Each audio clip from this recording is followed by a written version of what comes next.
Balik ulit ako nito mag-react nitong sa mga tao na galing dito sa Europe, itong mga European Union na pinadala o in-invite ng Government of the Philippines na nasa Pilipinas na ngayon.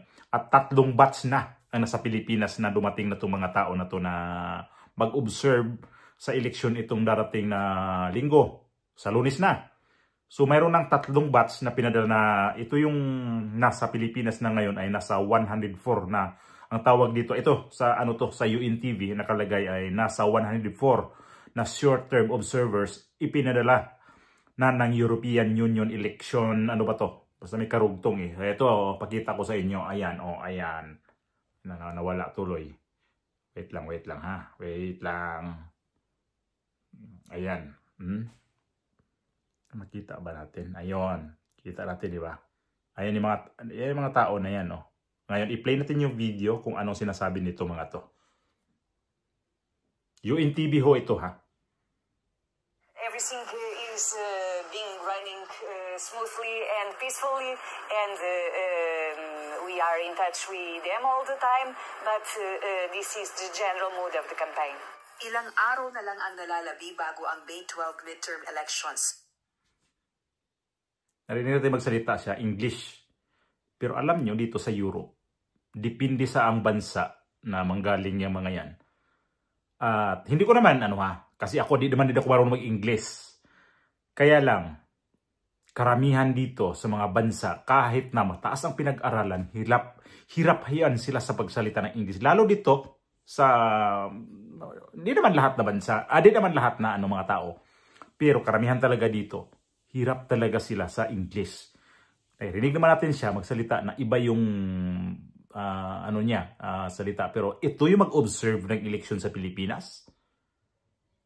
Bakit kaya obserbahan pa itong mga at European Union lang? Okay lang kung anong mga lahi ang imbitahan nila to.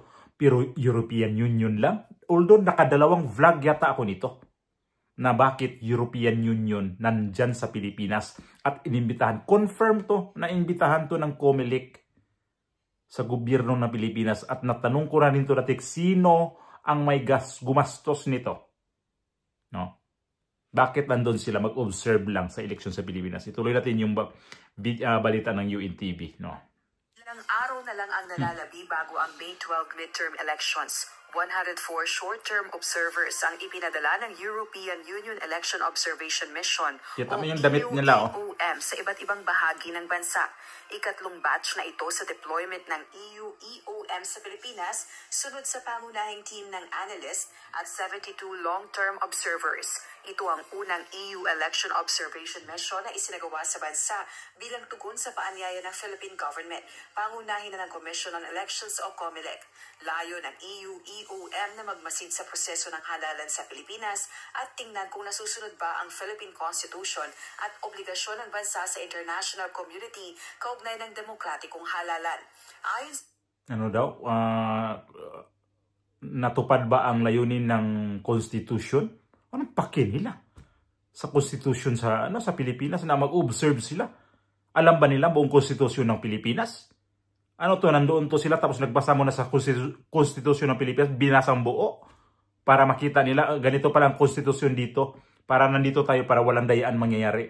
Kahit pa mga ilang mata kayo dyan, 104 na European Union yan, tapos i-times 2 mo, 104, di nasa mga 208 na mga mata ang magbabantay. Tapos ilang presinto yan, ilang probinsya yan ang magkaroon ng pagboboto. Tapos ito lang sila magbabantay dyan. Di ko talaga mag-gets ang diskarte ng gobyerno nito. Para sabihin talaga na fair ang laban ng eleksyon na to. Tapos may nagko-comment dito, nakakatawa lang yung magko-comment. Tahimik na lang nga kayo. Chen naman kayo mga. Ay nako. Kadiri ito magko-comment dito ng mga ganyan. Tapos nito ha? Di natin alam kung kaninong gastos to. Demokratikong halalan. Naku. Ayon sa Chief Observer ng EUEOM na si Marta Temido, miyembro rin ng EU Parliament, maayos naman ang takbo ng misyon. Tiwala rin sila sa pagbabantay ng seguridad para sa kanila ng mga otoridad sa Pilipinas. as for everybody in the Philippines. Matakid yun. Tiwala pa sila. Tiwala pa sila sa kanilang, sa pagbabantay sa seguridad sa kanila sa Pilipinas. Imagine, may mga pulis nagbabantay sigurado sa kanila. Kasi, siyempre, mga ano to invitado to Alam nga naman, di-deploy to ng mga pulis dito. So, yun nga sabi ko, kaninong gastos to? George Garcia? Marcos? Bongbong Marcos, kaninong gastos to? Kami mga taong bayan, gastos dito? Mga anak kayo ng anak kayo ng anay kayo. Anong makasilbi nito mga to? Mag-observe lang kayo doon? Bakit? Pero mga itsura niya, no?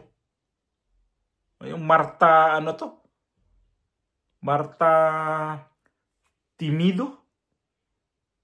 Alam niyo yung ibig sabihin ng timido? Mahiyain. Ibig sabihin niyan timido? Mahiyain. Timido. Ano yan? Timido. National authorities take care of the security of citizens and of course also of observers. So we are like you, citizens feeling perfectly comfortable in the country. Bago ang deployment sa observers, sumailalim sila sa briefing kaugnay ng electoral framework, voting at counting procedures, gayon din sa political environment. Samantala, naniniwala naman ang Malacanang makabubuti sa interes ng bansa. Tignan mo yung tagatahol ng Malacanang. Kung may mga kandidato po na neutral at wala naman pong pamumulitika, mas maganda pong makapag-obserba sila para makita po nila na ang eleksyon sa Pilipinas ay malinis. At parang din po maiwasan kung ano man po maaaring dayaang mangyari. Sa May 14 naman... Pocho! Dayaan maiwasan. Naka-prepare na nga. Ginagamit lang niyo to. Ginagamit lang niyo yan, Malacanang, George Garcia. Ito yung mga European Union. Anong pakialam yan, mga yan? Kahit pa ilang dayaan ang gagawin niyo, wala sa pakialam dyan. Maniwala kayo niyan? Mag-observe lang to sila. Mag-observe lang yan. Ganito pala ito. Ganito mandaya pala ang Pilipinas. Gayahin natin to. Sa totoo lang, no? Ilang beses ko to sabihin sa inyo. Ilang vlog ko na to. Pangatlong vlog ko na to. Na may mga European Union sa Pilipinas na dumating. Inimbitahan. At bakit? Alam nyo dito, no? Itong lugar namin, ito yung bansa namin kung saan kami. Ang mga tao dito hindi interesado sa pagbuboto. Yan ang klarong istorya. Hindi sila interesado sila bumoto kasi ang gobyerno nila dito, ganun din halos sa Pilipinas. Kaya ang mga tao dito, walang ganang bumoto. Lalo pagka presidential election, wala silang ganang bumoto niyan. Sinusuka dito mga politiko, pero ganun pa din. Pagka nag-ano yan sila, kahit anong gagawin natin, pagkaya sa atin. Ayaw natin kay Marcos. Kahit anong gagawin natin, ayaw kay Marcos, wala na tayong magawa yan. Lunok na lang tayo. Ganon din dito. Presidente na dito, nilunok na lang lahat yan. Wala silang magawa na dito kasi iba dito Alyansa na pagdating. Halimbawa, ako nakikwento ko to, di ba? Na halimbawa lang, no? Mayroon kang target na, iba eleksyon dito Kailangan makatarget ng, kalimutan ko lang exacto. Ilagay na lang natin. Nasa 800 na itong political party na to na kailangan makakuha siya ng 800 na mga mambabatas o makakuha siya lamang pa sa 800, pwede siya magiging presidente kung sino yung political party nitong PSOE at saka PP. Ito yan dito sa Spain. PSOE at saka PP yan ang maglalaban. Kaya lang may mga liliit pa din na mga partido yan. Pero yung PSOE at saka PP, kung makakuha sila ng automatic na 800 na mga upuan dyan sa mga congressional nila o anuman, basta makuha nilang 800, automatic magiging presidente ang kanilang kandidato sa partido. Pero pag hindi, yung mga maliliit na mga partido, yun yung liligawan nila. Nabanggit ko na to, liligawan nila yun.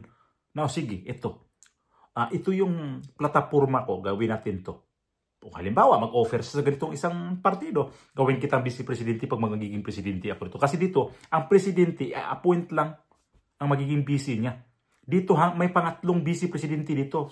Vice-presidente 1, vice-presidente 2, vice-presidente 3. Meron dito. At wala ditong wala ditong mga congressman, wala dito. Gobernador, wala dito. Diretso mayor, walang mga board member, walang kapitan. Wala dito. Walang mga barangay tanod. Lahat dito wala. Lahat dito. Yan ang mga wala dito. Walang SK, walang konsehal sa barangay. May konsehal dito pero sa bayan.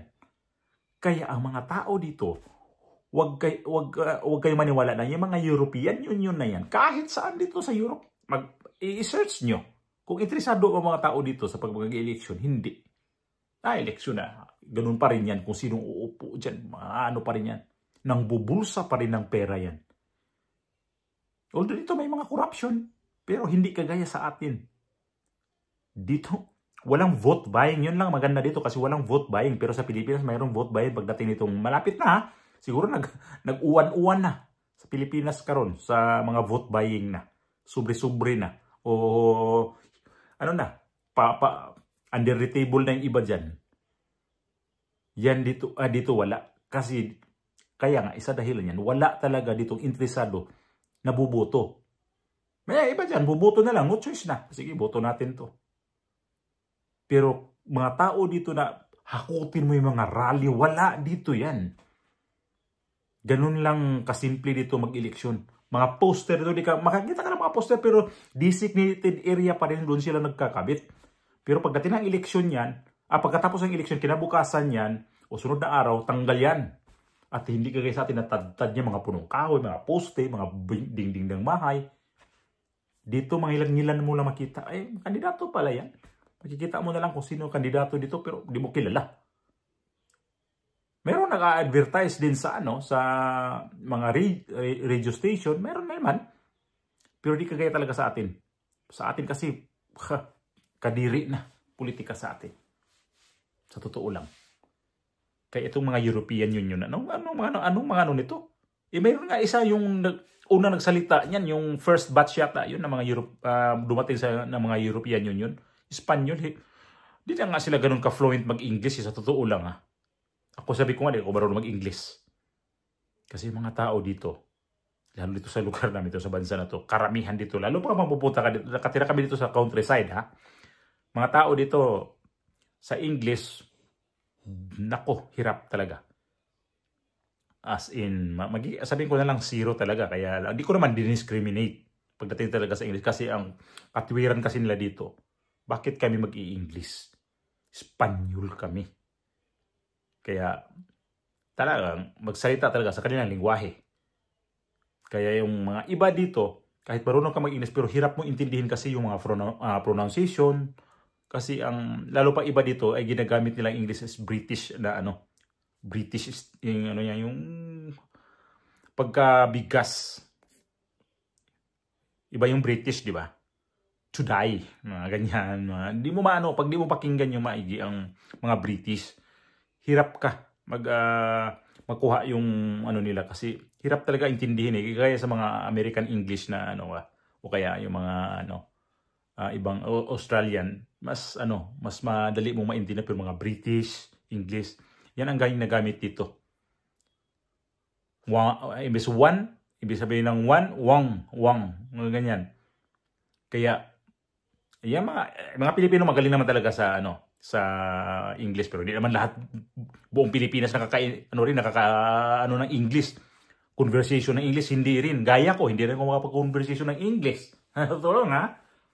Mahirap naman tayo mahirap naman tayo sabihin na English ako dito, tapos yun pala mangangamuti kapag nag-English na. Hindi naman ako kaya sa ibang gumagawa ng video na English kasi lang ako, hindi mas gusto ko pang narinig nyo naman ang mga fluent ko, yung ko is Bisaya, kasi Bisaya ko. Di okay ra na. Yung mga tao dire sa tinuod lang, di gidna sila ganahan og eleksyon. Wa sila labot, wala pakialam niya sa paligid. Mag-eleksyon na po, ay nako. Kabudlay magpili ng mga ayaw. Kasi karamihan dito tuwing eleksyon nila dito taon ng Linggo ang eleksyon dito. Sa atin kasi Lunes. Dito, Linggo. Ewan ko ba kung Pilipinas gaya-gaya sa Amerika? Kung ano yung nakasanayan sa Amerika na araw, Lunes din ang Pilipinas. Kaya tayo di umasinso kasi gaya-gaya. Baguhin nyo. Kaya yung pag-imbita ng Comelec nito sa European Union, di ko lang maintindihan talaga. Para kung may dayaan bang mangyayari o anuman, labas, hugas kamay, may mga European Union nagbantay dyan eh. Ganun lang yan. May mga tao tayong inimbita ha. Pangatlong batch pumasok sa Pilipinas sa mga European Union. Pake nila. Anong pake? Sabi ko sa inyo, I don't care sa inyo. Tapos ganyan, pinabantayan pa sila doon, mga pulis, kung saan sila katira yan. Ayun, sigurado, libre yan. Mga tirahan. Sabi ko nga, nako, nag-beach-beach to mga to. Wala nga, magbabad lang sila dyan saan sila titira. Namasyal yan. Sinabi ko na nga rito, namasyal yan mga yan. Beach yan. Beach tayo. Kaya, walang silbi. Kahit pa yung mga pautot nyo sa gobyerno sa Pilipinas, walang silbi ito mga to. Mga European Union yan. Nagmamasid? Pake. Tingnan natin ito sa Lunes. Kung ano talaga ang makikita natin sa eleksyon na to. Kung wala pa talagang dayaan. Kung mayroon itong dayaan, ano masasabi natin sa gobyerno na ito? Weak leader.